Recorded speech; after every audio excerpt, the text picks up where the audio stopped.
Hello everyone. तो कैसे हैं आप सब लोग? उम्मीद करते हैं बढ़िया होंगे। मैं संजय पाल, आपकी क्लास 8 मैथमेटिक्स का चैप्टर नंबर 3 अंडरस्टैंडिंग क्वाड्रिलेटरल्स जो हमने स्टार्ट किया था पिछले 2 लेक्चर्स में, हमने इसके बारे में पढ़ा था कि पॉलीगन क्या होता है और डिफरेंट टाइप्स ऑफ पॉलीगन्स क्या होते हैं। अगर आपने वो लेक्चर्स नहीं देखे तो आप हमारे चैनल प्योर कॉन्सेप्ट पर जाकर उन सभी लेक्चर्स को देख सकते हैं। तो आज हम पढ़ेंगे अंडरस्टैंडिंग क्वाड्रिलेटरल्स में। अब हमारा मेन चैप्टर यहाँ से स्टार्ट होता है जो कि है कि क्वाड्रिलेटरल्स की प्रॉपर्टीज क्या होती है, डिफरेंट टाइप ऑफ क्वाड्रिलेटरल्स क्या होते हैं। ठीक, तो क्वाड्रिलेटरल्स, अब हमको इसके टाइप्स पढ़ने हैं क्वाड्रिलेटरल्स के। तो इसके 6 टाइप्स होते हैं। पहला होता है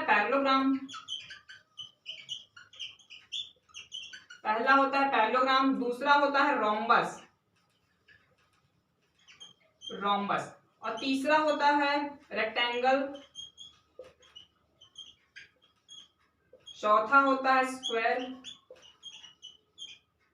पांचवा होता है ट्रेपेजियम और छठवा होता है काइट। तो अब हम इन सभी की डेफिनेशन एक एक करके इन सभी की डेफिनेशन जानेंगे पहले, फिर इन सभी के प्रॉपर्टीज जानेंगे। ठीक है, तो इनकी प्रॉपर्टीज जब जान जाएंगे तो हमारे क्वेश्चंस जो आएंगे वो इनकी प्रॉपर्टीज से ही आएंगे। ठीक है, हमें इनकी प्रॉपर्टीज को याद करना रहेगा, उसके बाद प्रॉपर्टीज को यूज करके हमें क्वेश्चंस को सॉल्व करना रहेगा। तो सबसे पहले क्वाड्रिलेटरल की प्रॉपर्टी क्या होती है। क्वाड्रिलेटरल 4 साइड वाले फिगर को बोलते हैं। अब हमें उसके बारे में थोड़ा डीप में पढ़ना है। तो 4 साइड वाले फिगर का एंगल सम प्रॉपर्टी क्या होगा, इसका मैंने फॉर्मूला बताया था ना, एंगल सम प्रॉपर्टी। इसका एंगल सम प्रॉपर्टी का फॉर्मूला होगा 2n-4। सबका होता है, किसी भी पॉलीगन का फॉर्मूला होता है ये कि उसके इंटरनल एंगल, इंटीरियर एंगल्स जितने हैं सबका सम कितना होगा, उसको बोलते हैं एंगल सम प्रॉपर्टी। तो किसी क्वाड्रिलेटरल में कितनी साइड होती है, 4 साइड्स होती है। तो n इज इक्वल टू 4 यहां पुट करेंगे तो 2 4 8, 8 - 4, 4 × 90 हो जाएगा ये। ठीक, तो ये हो जाएगा हमारा 360 डिग्री। तो मतलब किसी भी क्वाड्रिलेटरल के चारों एंगल, 4 एंगल्स होंगे, 4 साइड है तो 4 एंगल्स होंगे, तो चारों एंगल्स का सम जो है वो 360 डिग्री होगा। अब इसको अगर हम प्रूफ करना चाहें तो जैसे कि कोई क्वाड्रिलेटरल है ये, जैसे कोई क्वाड्रिलेटरल है। ठीक, तो इस क्वाड्रिलेटरल में हमें 2 डायगोनल दिखाई देंगे। डायगोनल क्या होता है ये भी मैंने पिछले लेक्चर में बताया था। डायगोनल अगर हम इसके बनाएंगे तो 2 डायगोनल्स बनेंगे, तो हम किसी एक डायगोनल को ले लेंगे, तो ये 2 ट्राइंगल्स में बट गया। ये क्या हुआ, 2 ट्राइंगल्स में बट गया।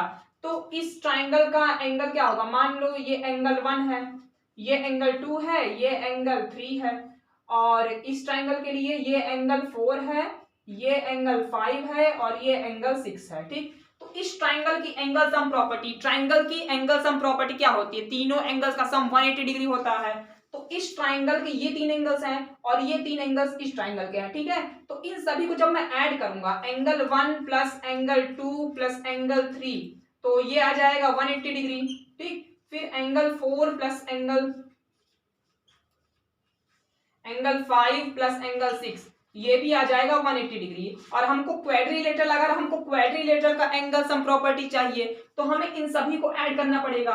तो हम 1 2 3 4 5 6 सबको ऐड करेंगे। तो जब सबको ऐड करेंगे, angle 1 plus angle 2 plus angle 3 plus angle 4 plus angle 5 plus angle 6, तो क्या आ जाएगा, इन तीनों का आ जाएगा 180 प्लस इन तीनों का भी है 180, तो ये हो जाएगा 360 डिग्री। ठीक, तो ये सिंपल सी चीज है जो मैंने बताई। अगर ये आपको समझ में आ रहा हो तो ठीक, नहीं तो आपको याद तो यही करना है कि किसी क्वाड्रिलेटरल में सारे एंगल्स, सारे क्या 4 एंगल्स होते हैं, 4 साइड होती है क्वाड्रिलेटरल में, तो चारों साइड्स का, चारों एंगल्स का सम जो होगा हमारा वो होगा 360 डिग्री। एज सिंपल एज आप याद कर सकते हैं। पैरेललोग्राम, अब इसमें हम पढ़ेंगे पैरेललोग्राम की। सबके पहले एक बार डेफिनेशन देख लेते हैं, 6 के 6 की एक बार डेफिनेशन देख लेते हैं, उसके बाद एक एक करके सबकी प्रॉपर्टीज देखेंगे, फिर उसके बाद क्वेश्चंस लिखेंगे और ये चैप्टर हो जाएगा खत्म। ठीक, इसको नोट कर लीजिए।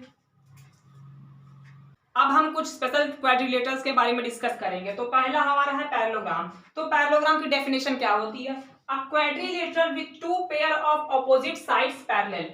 ऐसा क्वाड्रिलेटरल जिसमें 2 पेयर ऑपोजिट साइड्स के पैरेलल हों। मतलब एक कोई क्वाड्रिलेटरल होगा, इसमें अपोजिट साइड्स कौन सी होती है, आमने सामने वाली साइड्स को अपोजिट साइड्स बोलते हैं। तो अपोजिट साइड्स जो होंगी, पेयर मतलब अपोजिट साइड का पेयर, मतलब दो को बोलते हैं पेयर। तो दो ऑपोजिट साइड्स जो है पैरेलल होंगी, ये दोनों आपस में पैरेलल होंगी और ये दोनों आपस में, मतलब दो पेयर होगा ना, बोला गया है दो पेयर, तो क्वाड्रिलेटरल में 4 साइड होती है तो दो पेयर पॉसिबल ही है। तो यहाँ पर क्या है, दो पेयर जो है पैरेलल होगा, ये दोनों आपस में पैरेलल, ये आपस में पैरेलल।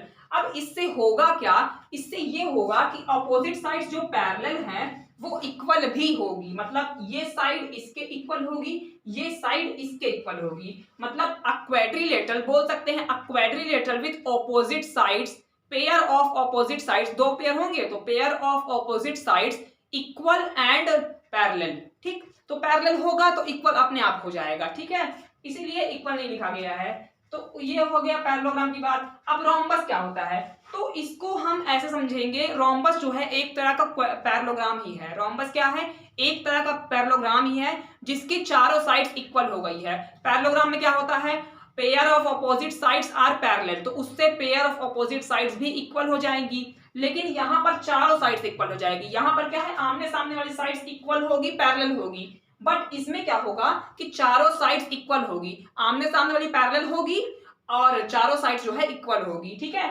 तो इसका डायग्राम कैसे बनेगा, ये तो मैंने स्क्वायर बना,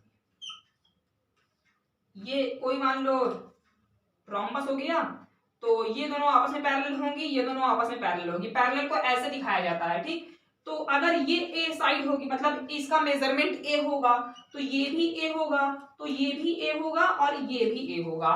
तो रोम्बस क्या है, एक ऐसा पैरेललोग्राम है, देखो पैरेललोग्राम इसीलिए पहले लिखवाया गया है क्योंकि पैरेललोग्राम बड़ा है, उसके अंदर जो है रोम्बस आएगा। ठीक, पैरेललोग्राम के अंदर ही रेक्टेंगल आएगा और पैरेललोग्राम के अंदर ही स्क्वायर भी आएगा, इसीलिए हम इसको जो है लाइन से ऐसे लिखते हैं कि पहले लिखते हैं पैरेललोग्राम,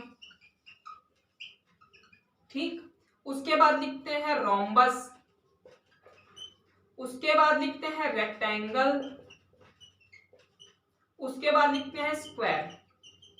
ठीक, इन चारों के बारे में बता रहा हूं, उसके बाद जो आता है हमारा ट्रेपेजियम आता है, काइट आता है, वो अलग चीजें हैं। ठीक है, आपको सिर्फ इन चारों को देखना है, इसमें जो ऊपर है वो बड़ा होगा, जो नीचे है वो छोटा होगा, तो बड़े के अंदर छोटा आ सकता है। ठीक, कहने का मतलब ये है कि जो छोटे वाले होंगे वो बड़ों वाले की डेफिनेशन को सेटिस्फाई करेंगे। आप सिर्फ ऐसा समझिए कि जो बड़ा होगा उसके अंदर छोटा वाला आएगा। तो अगर मैं कह दूं कि every rectangle is a parallelogram, क्या हर रेक्टेंगल पैरेललोग्राम होता है, तो हमें पता है पैरेललोग्राम बड़ा है, रेक्टेंगल छोटा है। ठीक, ऐसा सिर्फ आप समझिए, पैरेललोग्राम बड़ा है, रेक्टेंगल छोटा होता है उससे।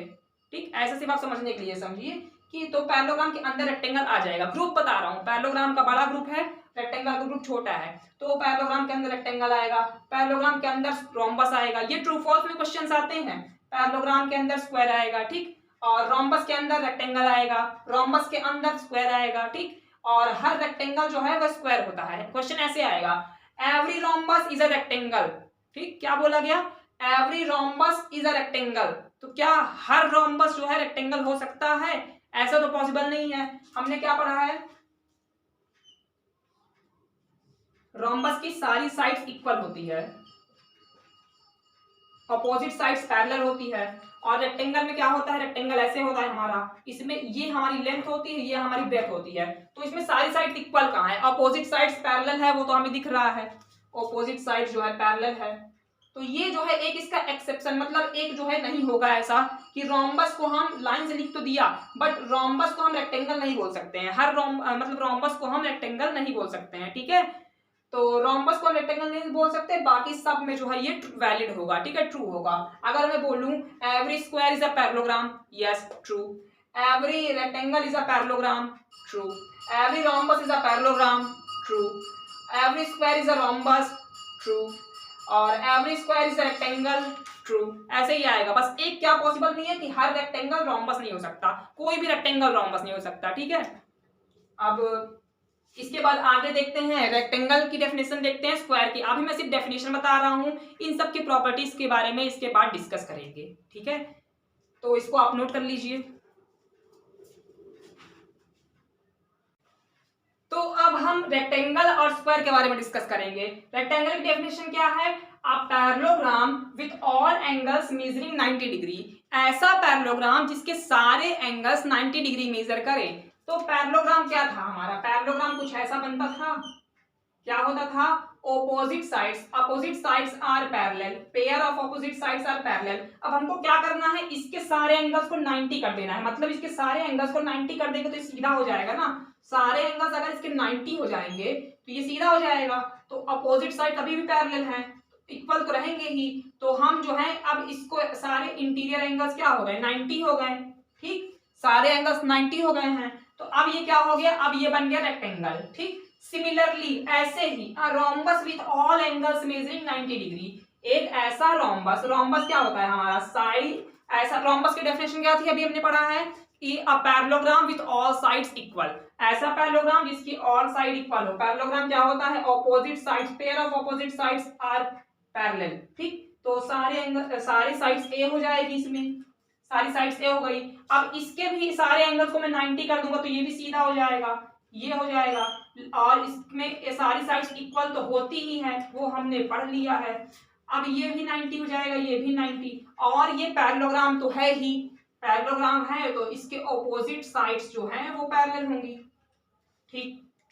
तो ये बन गया हमारा स्क्वायर। अब देखो रेक्टेंगल में हमने अभी तक 6-7 में क्या पढ़ा था कि इसको बोलते हैं लेंथ, इसको बोलते हैं ब्रेथ, तो ये भी लेंथ हो जाएगा और ये भी ब्रेथ हो जाएगा। ये कहां से आया, क्योंकि opposite sides are parallel and equal होती है पैरेललोग्राम में। ये क्या है, एक ऐसा पैरेललोग्राम है जिसकी सारे एंगल्स 90 डिग्री हैं, तो वहीं से आया कि लेंथ, ये भी लेंथ होगी, ये भी लेंथ होगी, और ये अगर बी ब्रेथ है तो ये भी बी ब्रेथ होगी, ठीक है।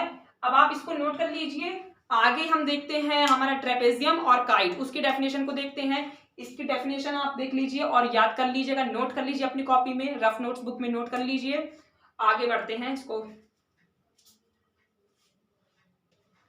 तो अब हमारा है ट्रेपेजियम और काइट। तो ट्रेपेजियम की डेफिनेशन क्या है, अ क्वाड्रिलेटरल, ऐसा क्वाड्रिलेटरल विथ ओनली यहां पर क्या लिखा है, ओनली वन, इसको point to be noted, only one pair of opposite sides parallel, ऐसा क्वाड्रिलेटरल जिसमें सिर्फ एक पेयर ऑफ ऑपोजिट साइड्स, एक पेयर ऑफ ऑपोजिट साइड्स जो है वो पैरेलल होगी, और जो दूसरा पेयर होगा, किसी भी क्वाड्रिलेटरल में 2 पेयर होता है ऑपोजिट साइड का, तो एक पेयर जो है वो पैरेलल होगा और दूसरा पेयर नॉन पैरेलल ही होना चाहिए, तभी वो ट्रेपेजियम कहलाएगा।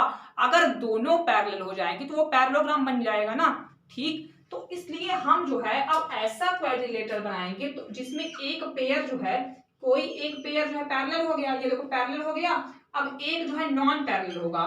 तो नॉन पैरेलल होने का मतलब क्या है, कहीं ना कहीं जाके इंटरसेक्ट करेगा। अगर हम इसको एक्सटेंड करेंगे, एक्सटेंड कर दिया तो यहाँ आके ये देखो इंटरसेक्ट कर रहा है, एक दूसरे को इंटरसेक्ट करके आगे बढ़ जाएगा, ठीक। तो उसके बाद ये बन गया हमारा ट्रेपेजियम। इसमें क्या है, एक पेयर ऑफ ऑपोजिट साइड्स जो है पैरेलल है, और साफ साफ दिख रहा है जो पैरेलल है वो इक्वल नहीं है, ठीक। और नॉन पैरेलल वाले इक्वल हो भी सकते हैं, नहीं भी हो सकते हैं, कोई जरूरी नहीं है कि नॉन पैरेलल वाले इक्वल ही हो। आपको दिख रहा होगा इक्वल दिख रहा है, बट ये हो भी सकता है और इक्वल नहीं भी हो सकता है, ठीक है। तो आप इसको ध्यान रखिएगा। ये होता है हमारा ट्रेपेजियम, इसके डेफिनेशन आप याद कर लीजिएगा। उसके बाद आता है हमारा काइट। काइट डेफिनेशन क्या है, a quadrilateral with two pairs of adjacent sides equal। अब इसमें adjacent sides की बात होगी, adjacent मतलब अगल बगल वाली। तो ऐसा क्वाड्रिलेटरल जिसकी 2 पेयर, मतलब 2 पेयर, किसी भी क्वाड्रिलेटरल में दो ही पेयर तो बनेंगे, 4 साइड है तो 2 ही पेयर बनेंगे, मतलब या तो कह सकते हैं 2 ऑपोजिट के पेयर देख लो, तो सामने सामने वाले के पेयर देख लो, या फिर 2 अगल बगल वाले के पेयर देख लो। जैसे कोई क्वाड्रिलेटरल है तो अगल बगल वाले के देख लो या फिर आमने सामने वालों को देख लो, तो 2 पेयर बनेंगे। तो 2 एडजेसेंट साइड्स के जो पेयर होंगे, pair of adjacent sides, pairs of adjacent sides होंगे वो इक्वल होंगे, तो ऐसा कुछ बनता है काइट। तो एडजेसेंट साइड्स जो होंगी वो इक्वल होगी।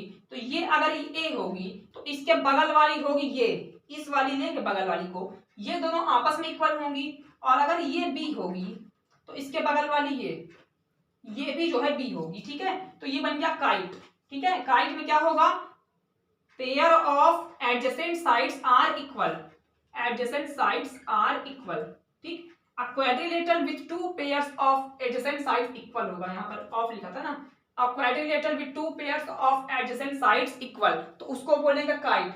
एडजेसेंट साइड मतलब अगल बगल वाली दो पेयर ऑफ एडजेसेंट साइड, ये देखो ए इक्वल ए और ये बी होगा तो ये भी बी होगा। तो ये हो गई इन सब की डेफिनेशंस, ठीक है। 6 के 6 हमारे क्वाड्रिलेटरल्स थे, स्पेशल क्वाड्रिलेटरल्स, उनकी हमने डेफिनेशंस के बारे में डिस्कस कर लिया। अब हम अगली वीडियो से इनकी प्रॉपर्टीज के बारे में डिस्कस करेंगे। इनकी प्रॉपर्टीज से ही क्वेश्चंस बनते हैं, इसलिए प्रॉपर्टीज को एकदम ध्यान से पढ़िएगा और ये बहुत ही ज्यादा इंपॉर्टेंट चैप्टर है, ठीक है। तो अब हम आज की वीडियो में इतना ही रखते हैं। आपने हमारी वीडियो को देखा, थैंक यू। और अगर अच्छा लगा हो तो लाइक करें, हमारी वीडियो पे कमेंट करें और हमारे चैनल को सब्सक्राइब करें। Thank you.